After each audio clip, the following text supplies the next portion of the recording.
తిరుపతిలో సాయంత్రం జరిగే వారాహి బహిరంగ సభకు ఏర్పాట్లు వేగంగా జరుగుతున్నాయి. డిప్యూటీ సీఎం పవన్ కళ్యాణ్ కు స్వాగతం పలుకుతూ నగరంలో భారీగా ఫ్లెక్సీలు ఏర్పాటు చేశారు. పవన్ కళ్యాణ్ ఎన్నికల తర్వాత మొదటిసారి తిరుమల వెంకన్నను దర్శనం చేసుకుంటున్నారు. ఇక తిరుపతి బహిరంగ సభలో తన సందేశాన్ని కూడా ఇవ్వనున్నారు. వారాహి డిక్లరేషన్ ప్రకటించనున్నారు డిప్యూటీ సీఎం పవన్ కళ్యాణ్.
తిరుపతిలో సాయంత్రం జరిగే వారాహి బహిరంగ సభకు ఏర్పాట్లు వేగంగా జరుగుతున్నాయి. డిప్యూటీ సీఎం పవన్ కళ్యాణ్ కు స్వాగతం పలుకుతూ నగరంలో భారీగా ఫ్లెక్సీలు ఏర్పాటు చేశారు. పవన్ కళ్యాణ్ ఎన్నికల తర్వాత మొదటిసారి తిరుమల వెంకన్నను దర్శనం చేసుకున్నారు. తిరుపతి బహిరంగ సభలో తన సందేశాన్ని ఇవ్వనున్నారు. వారాహి డిక్లరేషన్ ని ప్రకటించనున్నారు. డిప్యూటీ సీఎం పవన్ కళ్యాణ్ మరింత సమాచారాన్ని ఆ ప్రాంతం నుండి అందించడానికి మా ప్రతినిధి హరిబాబు సిద్ధంగా ఉన్నారు. హరిబాబు, ఏదైతే పవన్ కళ్యాణ్ ఈ రోజు తిరుమలకి నిన్న 2 రోజులుగా తిరుమలలో బస చేసిన పరిస్థితి, తిరుమలకు వచ్చిన ఆయన ఈ రోజు సాయంత్రం ఏదైతే వారాహి డిక్లరేషన్ ప్రకటిస్తారనేది ఆయన తిరుమలలో చెప్పడం జరిగింది. అదే సార్వత్రిక ఎన్నికలు జరిగి ముగిసిన తర్వాత దాదాపు 100 రోజులు అయిన తర్వాత కూటమి ప్రభుత్వం ఇది మంచి ప్రభుత్వం అనే ఒక నినాదంతో ప్రజల్లోకి రావడం జరిగింది. దీనికి సంబంధించి కూడా ప్రభుత్వానికి సంబంధించి కూడా ఏదైతే పథకాలు ఉన్నాయో ఆ పథకాలన్నిటి ప్రజలకు వివరించే ప్రయత్నం అయితే చేస్తున్న నేపథ్యంలోనే గత 10 రోజులుగా ఈ కూటమికి సంబంధించినటువంటి నాయకులు వాళ్ళు ప్రజలకి ఈ కార్యక్రమాల్లో వివరించే ప్రయత్నం అయితే చేస్తారు. దీనికి సంబంధించి కూడా ఒక సందేశాన్ని ఇవ్వడానికి వారాహి డిక్లరేషన్ పేరుతో పవన్ కళ్యాణ్ ప్రజల్లోకి రావడం జరిగింది. ప్రజలకు సంబంధించి కూడా ఏదైతే లడ్డు వ్యవహారం కానీ లేదంటే గత ప్రభుత్వంలో చోటు చేసుకున్న అవినీతి కానీ అక్రమాలు కానీ అలాగే మదనపల్లికి సంబంధించినటువంటి ఫైల్స్ దగ్గానికి సంబంధించిన అంశాలు కానీ వీటన్నిటికి సంబంధించి భవిష్యత్తులో ప్రజలకి అభివృద్ధి ఎలా ఉంటుంది, అభివృద్ధి ఎలా చేస్తారు, కూటమి ప్రభుత్వం ఎలా నడవబోతుంది అన్నది మాత్రం స్పష్టంగా ప్రజలకు చెప్పబోతున్నారు.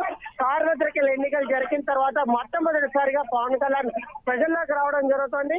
అంటే దీనికి సంబంధించి కూడా ప్రజల్లో కూడా ప్రజలకి ఎలాంటి సందేశం ఇస్తారు, వారాహి డిక్లరేషన్ పేరుతో ప్రజలకి ఏం చేయబోతారు అన్నది కూడా ఒక అంశం కొనసాగుతున్న పరిస్థితి అయితే ఉంది. మరి కాసేపట్లో పవన్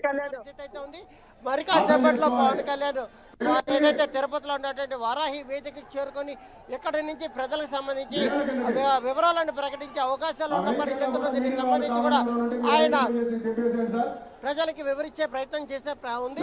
అయితే మరోవైపు గత ముఖ్యమంత్రి జగన్మోహన్ రెడ్డి తిరుమల పర్యటనకు వస్తున్న నేపథ్యంలో తిరుమలకు సంబంధించిన డిక్లరేషన్ మీద సంతకాన్ని పెట్టడానికి ఆయన వెనకాడిన పరిస్థితి కనిపిస్తుంది. అయితే తాజాగా పవన్ కళ్యాణ్ తన చిన్న పొలైన కైసర మతాన్ని ఆచరిస్తుంది కాబట్టి కుమార్తె అయినప్పటికీ కూడా శ్రీవారి మీద నమ్మకం ఉందని చెప్తూ కూడా శ్రీవారికి సంబంధించి డిక్లరేషన్ మీద సంతకం పెట్టేందుకు ప్రయత్నం చేస్తున్న పరిస్థితి కనిపిస్తున్న నేపథ్యంలో దీనికి సంబంధించి కూడా ఆయన ఒక స్పష్టమైన తన కుమార్తె మైనర్ అయినప్పటికీ కూడా ఆమెకు సంబంధించి కూడా వివరాలను కూడా తరపున ఆయన కూడా డిక్లరేషన్ మీద సంతకం చేసి ఒక స్పష్టమైన సంకేతాన్ని అయితే ఇచ్చారు. దీనికి కూడా పవన్ కళ్యాణ్ కూడా ఈ వారాహి సభలో ఒక ప్రకటన చేసే అవకాశం ఉంది. ఏమంటే మాజీ ముఖ్యమంత్రి కూడా ఏదైతే ఈ డిక్లరేషన్ మీద సంతకం పెట్టేందుకు తన కుమార్తె సంతకం పెట్టింది. ఇక్కడ పెద్దగా దీంట్లో వివాదం ఏమీ లేదు. హైందవ మతానికి సంబంధించి తిరుమల వెంకటేశ్వర స్వామికి సంబంధించి నమ్మకం ఉందని చెప్పని టీటీడీకి సంతకం పెట్టడంలో ఎలాంటి అభ్యంతరాలు లేవు, ఎలాంటి ఇబ్బందులు లేవని తాను ఆచరించి చూపించే నేపథ్యంలో ఎవరైనా సరే అన్ని మతాలు పాటించే వాళ్ళు కూడా ఈ తిరుమలకు వచ్చినప్పుడు డిక్లరేషన్ మీద సంతకం పెట్టడం అలవాటుగా అంకితం ఇచ్చారు. చందు.